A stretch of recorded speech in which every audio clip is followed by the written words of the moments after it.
Anxiety triggers can be complex, often rooted in past experiences and conditioning. Welcome to Normalize the Conversation. I'm your host, Francesca Reicheter, and today I'm joined by author and licensed therapist with expertise in anxiety, depression, and trauma, Laura Rhodes-Levin. In this episode, we're diving into anxiety triggers. We'll equip you with the essential tools to not only understand your triggers, but also to identify who installed them and, more importantly, how to unwire them. Laura, thank you so much for joining me today. I am super excited for our conversation, but before we begin, I just want to check in. How are you really? Ooh, how am I really?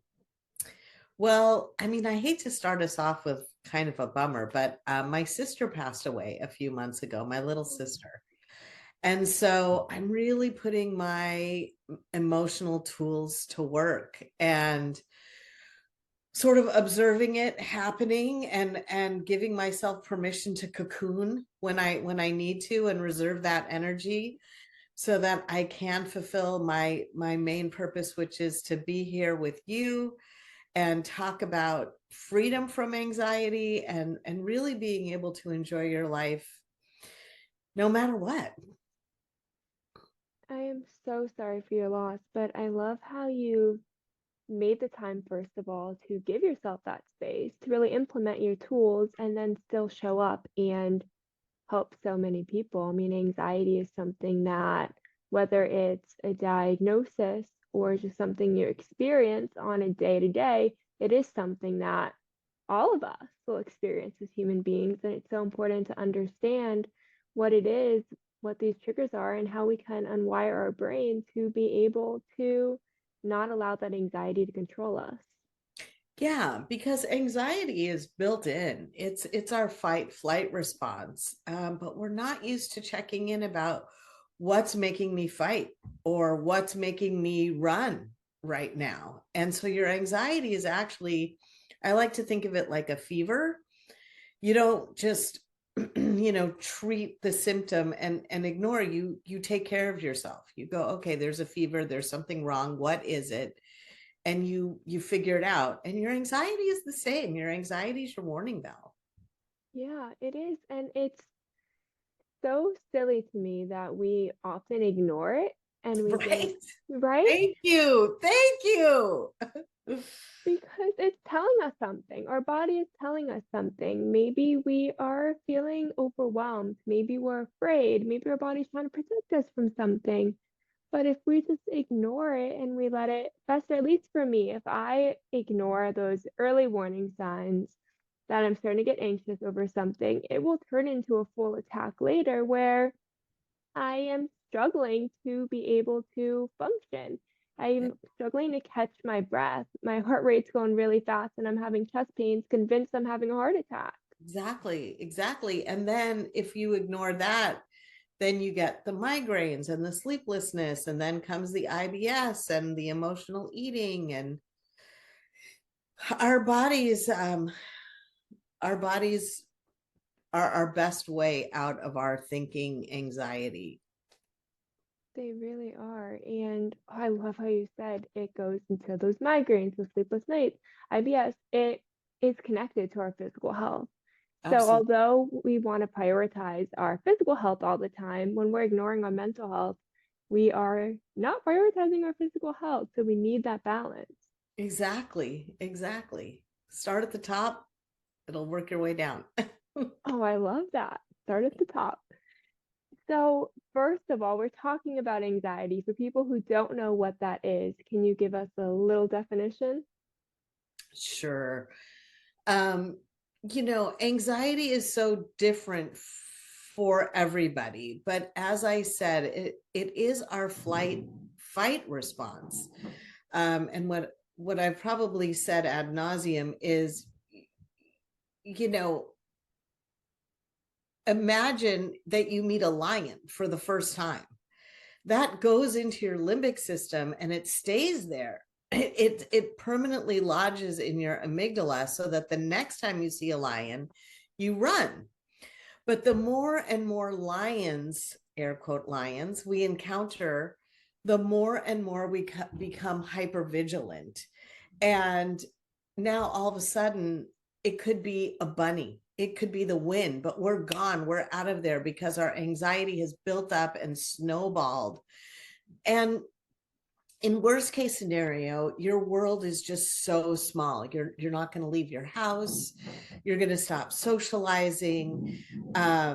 You're just going to make your world tiny. And before that, it starts with, well, I'm not going to go on trips. I'm just going to stay in my neighborhood. I'm only going to see a few people. And then there's just that social anxiety. I can't meet new people. I can't be out there. And again, that's biological. This is actually in my book as well, that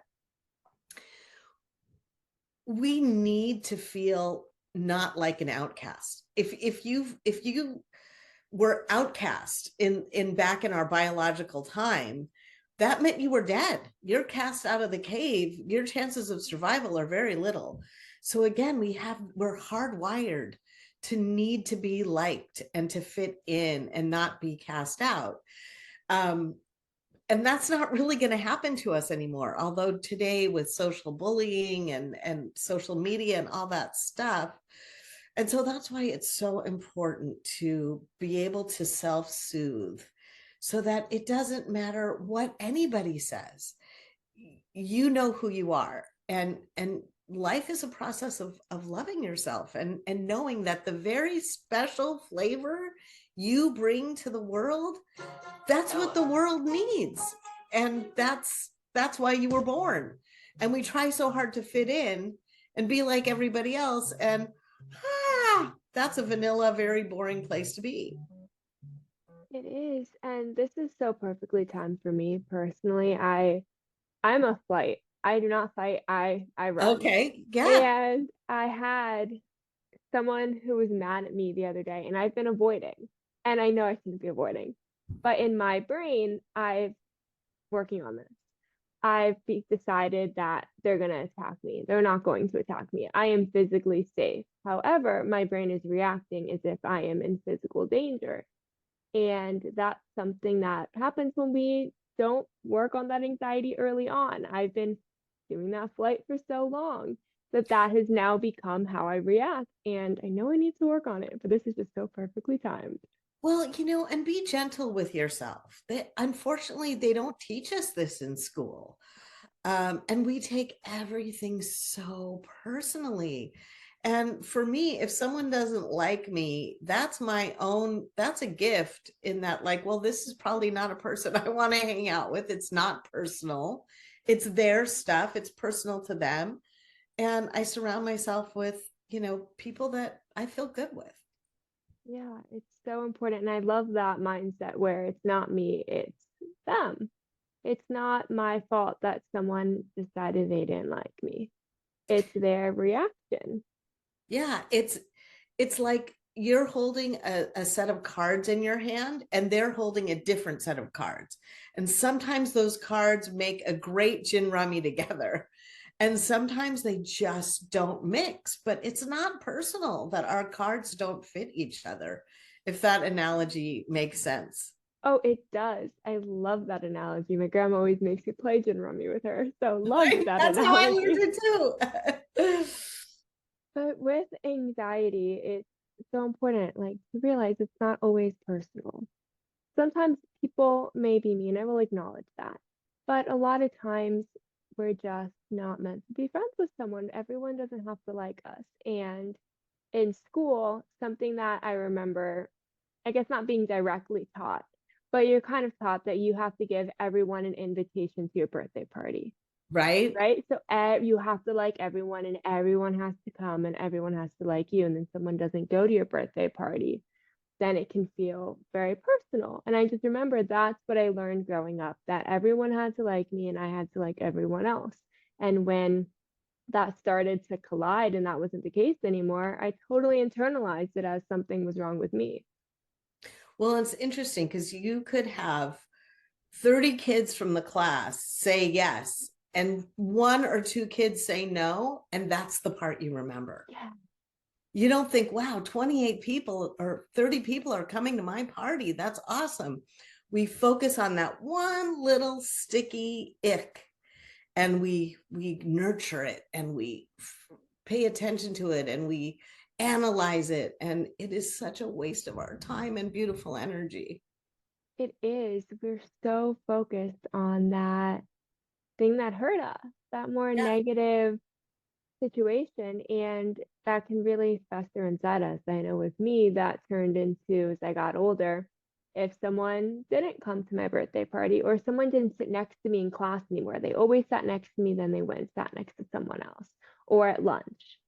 And now getting older, it's like someone doesn't answer my phone calls or my texts right away, and I'm internalizing it. Why aren't they answering? They're at work. They're at work. They're not ignoring me and hating me. But because I've so much internalized it and I have to work through this, it is something that really can grow into this constant fear of why don't people like me? Well, and forgetting that they have social anxiety too. Going and sitting next to someone is a bold move. Not going to a party might be because they're just afraid. And even when someone is mad at you, like literally, it's a fact they are mad. Um, Always under anger is fear, right? Because what is the fight mechanism? As we said earlier, that's a response to fear. So they're afraid they're not being heard, or they're not cared about, or a variety of things that we shouldn't even try and guess. But when someone's mad, they're scared. That's what animals do. If you're a cat, you perk up. Porcupines, they're firing off their quills. And so, you look at the state of the country, the world, which I try very hard to stay away from, just because anyway, I feel a lot of it has to do with money and power and blah, blah, blah. But um, all that anger, no matter what side it's coming from, it's based on fear. And when you go, gosh, you're scared, what are you afraid of?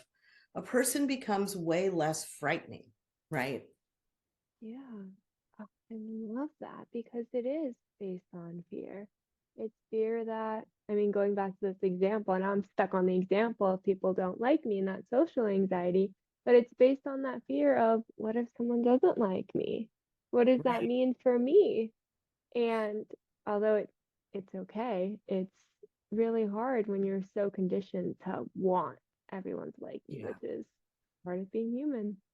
And like I say, rejection is protection. I remember when someone first told me not everyone is going to like you, and I was like, oh, but it's like I don't like everybody. I like a lot of people, but I don't like everybody. And why do I want to be around someone who doesn't like me? What am I proving? Or is that just a whew, thanks for letting me know. I'm going to go over here and have a good time with my friends. But yes, oh my goodness. So many people that I don't want to be around because we don't mix well. And to Right? me, that's okay. But if someone doesn't want to me, I'm internalizing it. It's so important to realize that we're all going through it in different ways. Yeah. And that's ego, right? Our ego really wants to be liked, but self love, which is the opposite of ego, says that's okay. They don't have to like you. You don't like them. You're still a lovable person, as proven by the other 30 people who showed up at your birthday party. That self-love, learning to talk to yourself with compassion and kindness is key. And we're talking about this. So I'm doing my master's in psych right now, and Good for one you. thank you. And we're talking about self-esteem last night and how it's the extent to which you like yourself. And when we're so caught up in this fear of what everyone else thinks, it's hard to give ourselves that love that we deserve because we often internalize everyone else's opinion of us. And when we learn to communicate with kindness to ourselves and give ourselves some grace instead of focusing so much on everyone else's opinions, we can show up for ourselves and the people in our lives in a way that's helpful for all of us. Yeah. There's a chapter in my book called The Inner Critic. And the sad reality is the things we say to ourselves are way worse than anyone has ever said to us. And if we could stop that, the rest of it wouldn't even matter. Yeah, it is so true, that inner voice. I Yeah. know for me, I started doing this journal prompt constantly whenever I'm feeling like all these negative thoughts starting to come up. So for me, something that's really common is you're not doing enough, right? Right. You're not doing enough, or you're causing a problem by existing. So being able to By recognize existing? by existing, Oh because my gosh. okay, I know I have that brain that needs to be rewired. But That's okay. someone came up to me and said, "You mean well, but all you do is cause problems." And they were angry with a different situation, took it out on me. And like for me, that internalized it by existing. You're creating problems by being yourself and learning to recognize these thoughts. And that's what my brain is telling me. It's not, no one else is telling me your existence is a problem.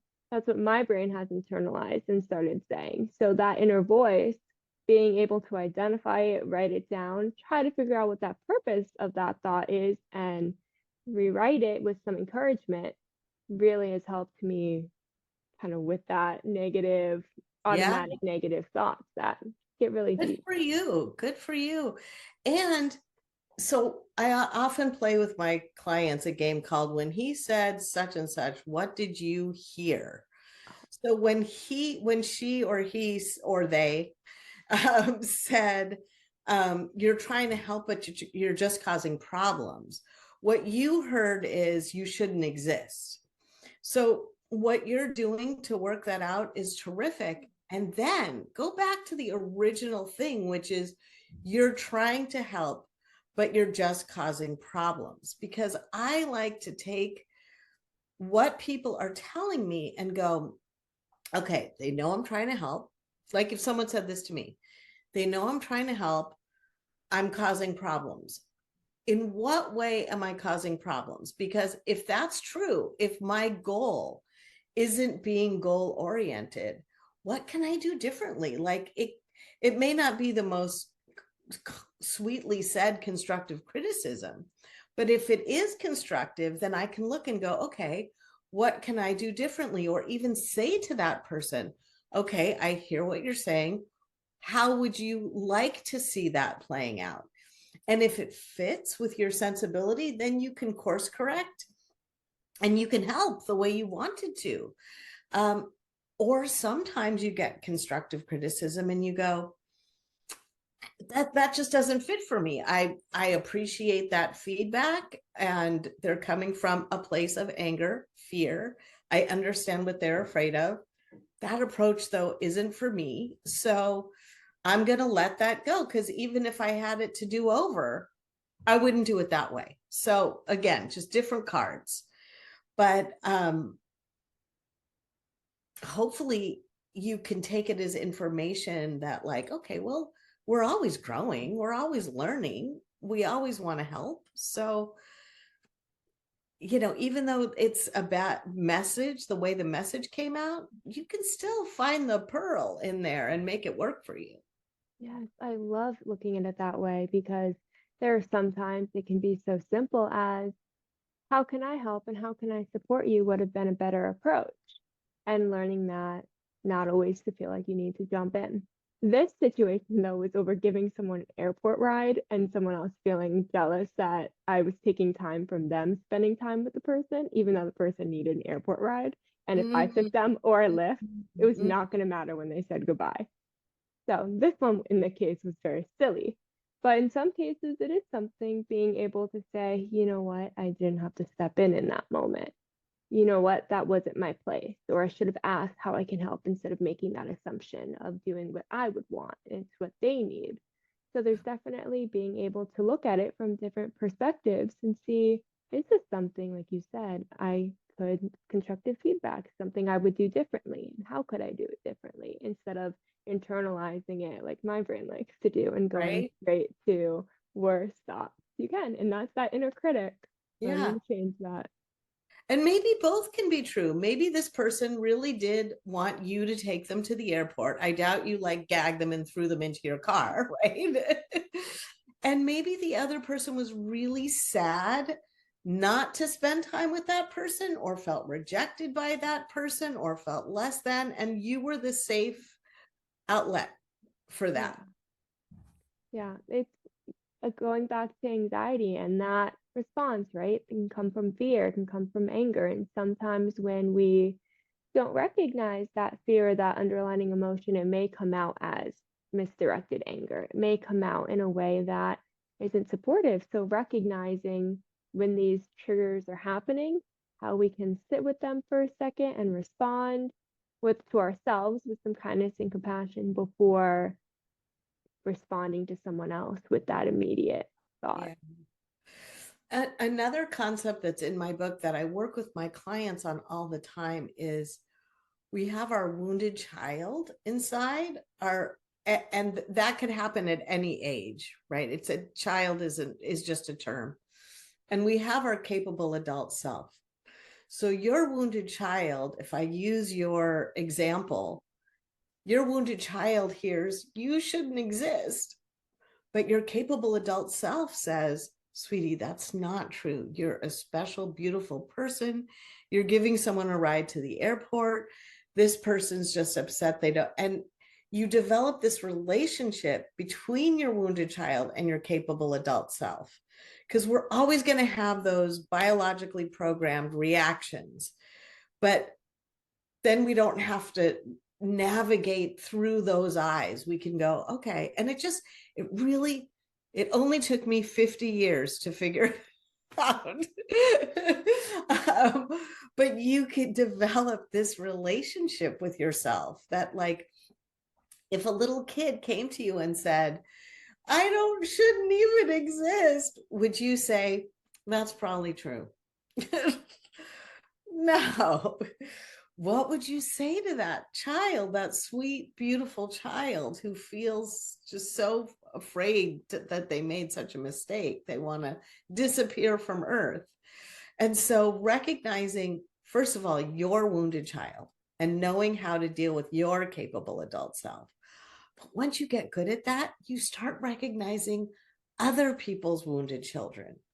And you go, oh, that's their wounded child. And wounded child usually triggers wounded child.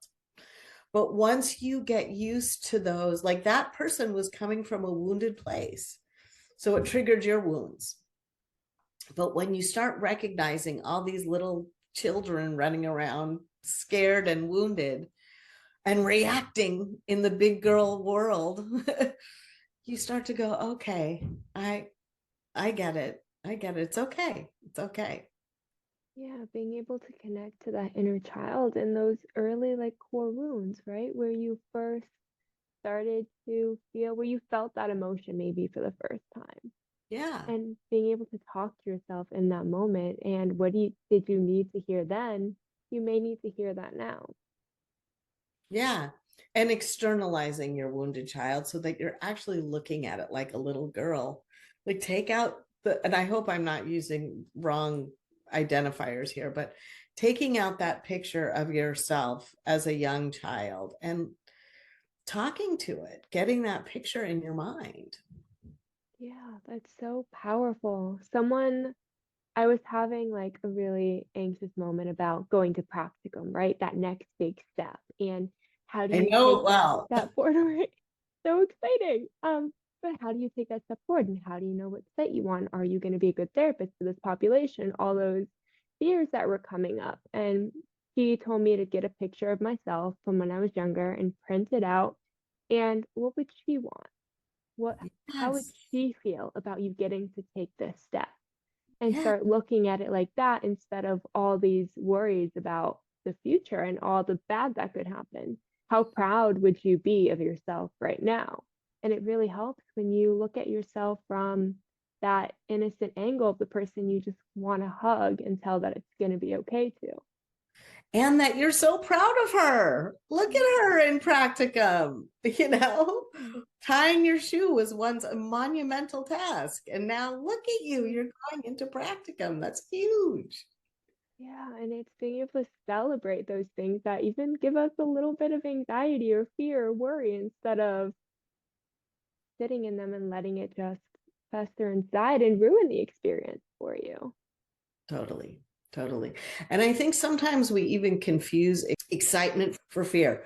I'm not a roller coaster person, but someone who doesn't like roller coasters and someone who does are both feeling the same exact thing. They're feeling the anticipation, they're feeling the ground leaving from underneath them, they're feeling themselves peak to that height and then that fly down at a half speed, at Mach speed. And one person's going, this is awesome. And another person's going, oh my God, get me off this thing.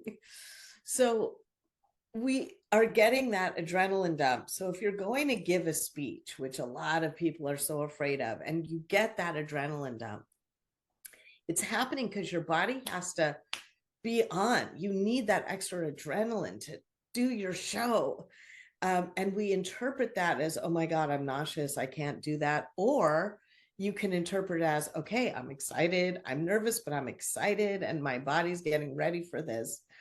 And so the way you interpret your body's symptoms are also really relevant to your journey. Although I haven't mastered that on the roller coaster yet, I'll be totally honest. So true, our body does have that same response. So being able to recognize that maybe it is excitement, maybe it's a mix of both, and Yes. that's okay. It can Yes. Well said. coexist. That's something that's been really important for me, recognizing that different emotions can coexist, even if they seem opposite, because you can be really excited about something and really nervous about it. You can feel really happy, but also feel a little bit of grief towards Yeah. something that you thought you were going to have or what life was supposed to look like in your mind of what you had planned. So recognizing that it doesn't always have to be that more negative emotion and fear, it can be two things, and that's okay. Yeah. Yeah, I tell people that I use pizza as an example. There's a part of me that loves to eat pizza. There's a part of me that hates that I'm eating pizza. A part of me gets excited. Part of me feels shame. And if you can feel that many things about a piece of pizza, imagine like big life things. And it changes. You got to just ride the waves of the different ways you feel. I love all of your metaphors. Oh, By the thank you. way, these are Thank you amazing. so much. It's so true. Being able to recognize that with something so small, like a slice of pizza or going for a run, right? Sometimes we may really enjoy the whole idea of going for a run, and then you're running and like, why am I here? That's how I am, at least. Why did I make this decision? And being able to recognize that things can coexist and that's okay, and being able to cope with both emotions at the same time or hold space for them so that you can feel everything that you're meant to feel. It's part of being human. Yeah, there's no negative emotions. It's like saying there's a negative color of the rainbow, you know? They're all Mm. serving a purpose. They are all serving a purpose. Okay, we've talked or referenced your book a few times now, but can you tell people the name of the book and a little more about it? Sure. It's called The Missing Piece, and that's like peace of mind, PEACE. Rewire your brain, reduce anxiety, and recreate your life. And I find there's a lot of books out there where therapists talk about cases and what they do in those situations. So I thought I would take a different approach since I really suffered with anxiety my entire life and found my way to a pretty blissful, exciting, wonderful life. What I do is each chapter is broken down into 3 parts. So the first part is a short bit about my life, like a story of my life, say, a little girl waiting outside of school and mom's not coming to come pick you up and all the things that go through your head. And then the second part is the tool or the reframe through a psychological lens, like the inner critic, to help you see that experience differently. And then the very last part, I actually give some exercises that you can do or not do so you can apply it to yourself. And it's available now for pre-order on Amazon, but you have to put my name into Amazon. You have to put Laura Rhodes-Levin, because when you put in the missing piece, it keeps correcting it to be Piece, and it's driving me crazy. So, but you can pre-order it now, and it comes out officially on May 7th. And May is Mental Health Awareness Month. So I hope it's really relatable. I hope it's a little funny, and I hope everybody finds it to be helpful, because in my center and what I do, people say, oh, will you open up a place in Baltimore? Will you open up a place? And I'm like, no, I don't want to open up places all over. I'm tired. But so I'm hoping the book really gets out there for the people who need it, and they really enjoy it and have a new lens on life, and realizing there's so much more beyond the anxiety, like creating your life with that. It's sort of like using that Jedi power for the good instead of, going to the dark side. Oh, I love that. And I love how you bring your personal experience and story into it, because I think a lot of times with therapists, people kind of see them as someone who's never struggled, right? As someone who's not human.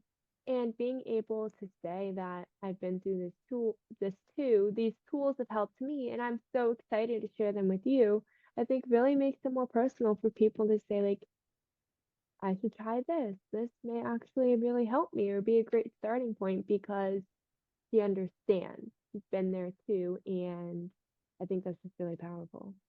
Thank you. And I understand. And you, as a therapist, you understand, right? Because you've been through your stuff, and that's why you're wanting to help other people. It's so, so powerful when we get to see the story behind a therapist. Laura, you've been absolutely incredible today. Thank you so much for Oh, thank joining you. me. You too. And you are so beautiful. And thank you for being a fellow healer. Thank you so much for listening to Normalize the Conversation. Don't forget to subscribe, rate, and review. This podcast is an initiative of Inspiring My Generation, focusing on normalizing the conversation, bringing education and awareness to the forefront, and amplifying global voices to spark change and hope. Inspiring My Generation is a 501c3 nonprofit organization on a mission towards suicide prevention through awareness, conversation, education, and support. Connect with us on Instagram at Inspiring My Generation, and visit our website inspiringmygeneration.org to learn more about our work and how you can make a difference.